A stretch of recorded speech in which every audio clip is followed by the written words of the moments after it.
I swear to tell the truth, the whole truth, and nothing but the truth. The following are gathered from first-person accounts, heard before and dismissed as rumors, lies, fakes. I am here to bear witness for those who have been silenced, and for all those who will hear them, so that you, in turn, can bear witness. The poem is called Sleepwalking, Nightmare. He was watching them sleep, just walked right in. They thought it was some collective nightmare, and it is, a nightmare we all live. They said they couldn't lock the doors, told them they must stay in their beds. They said it was a safety hazard. A safety hazard. So tell me this, if it really was a safety hazard to lock the doors and change where you sleep so the creep who is watching can't steal into your dreams and steal your peace, if that's the hazard, tell me why. Why do I see, veiled in the closed eyes of another, years later, the trauma and fear that she suffered? The pervasion of sexual harassment and exploitation continues to infect society like contagion, and there's no inoculation, just the luck of the draw. When girls are asked, "Are you sure? Are you sure that's what you saw?" "Yes, I'm sure that's what I saw." "Are you sure? It's not some cloak and dagger game. You were sleepy. It was dark. Are you clear on what you've spoken?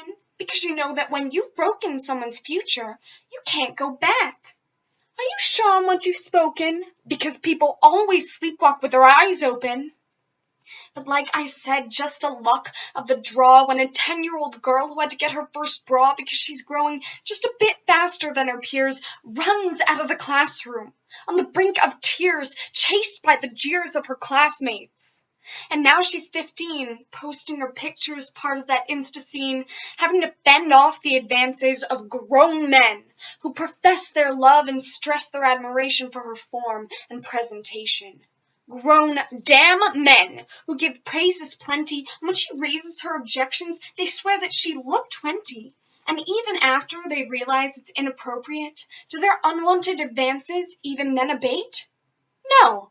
Instead, their apologies are undercut with, "I'll wait for you," because to them, a child is a sex object. But what can she do? What can any of us do? When she's taught to be polite and act demure, stay out of sight, be cautious, unsure, because these things, these paper shields will protect you. And then people say it's the best it's ever been. You won the war, you got the vote. To ask for more is just obscene. Be content with what you have. This discontent is just untrue. All lies and witch hunts and time's up on me too. And the word feminism is flung out like a curse. And the message? Hold your tongue. Purse your lips. What you saw wasn't real or just wasn't really a big deal. Clouds the air and tells us we're too dim-sighted. But people, it's not us. We're the ones who've been gaslighted.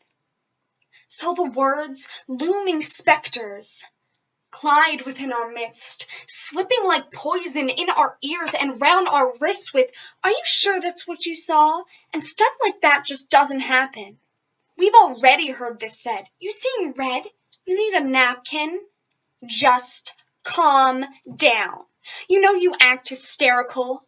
You're just being stupid, just a crazy little girl. Because it's crazy to cry out for equality and justice, to sing for my lost and forgotten sisters before us, to challenge oppression and call out these lies. And so we watch the gaslight ebb and rise as it sparks the fuse to Vesuvius, which erupts before our eyes and shakes us to the ground with its thundering tremors, raining down silence, resigned to the violence. There is ash in our mouths that falls like the snow and never goes away, never melts, till we're all cast in stone and crushed by the pressure. But I refuse to choke. I refuse to be buried. So they cover me in labels and edits to discredit me and muffle my voice. Like that word you always gotta see. You guessed it. Feminazi. Feminazi, the implication being towards radicalization, the illusion a delusion I don't appreciate. To compare me and my message to a group that mongered fear and hatred while I fight for equality, to take back the power stolen from me and the 3.7 billion plus like me. Feminist. But radical? Maybe. And a society that tends towards complacency and bends towards the status quo, where most don't dare speak freely what they see, because that chick's crazy. That chick's a bitch. Am I crazy? Maybe. Crazy as Cassandra, watching Troy fall. Past, present, future of the Greeks inside the walls in this Trojan horse that is the 21st century. Where all our battles are behind us and the world's finally free. In this age where we're marching in place because we've already reached paradise, to take one step forward is radical.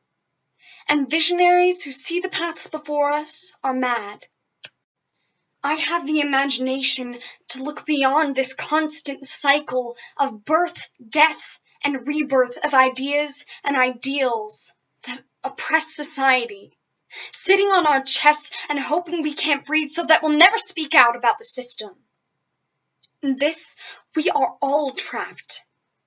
In this, we are all of us smothered. I dare to dream outside this prison in our minds. That makes me radical, and so be it. But I'm breaking all the mirrors in this cage that enslaves us to the perceptions of the past, escaping this encasing that just reflects the same words back at us, and defiant, I cry, it hasn't all been said. I rise above the gutter where we all lie, ascending deeper and deeper into the sky and the stars looking down on the pale blue dot. I gaze into the darkness and I see not emptiness, but potential. There may be no sound in space, but there is light, a light that we can choose to go towards, grow towards.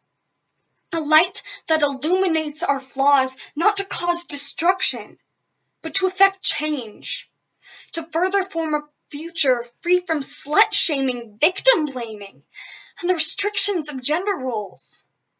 A future where the patriarchy is finally left to fall, and in so doing creates a better future for us all.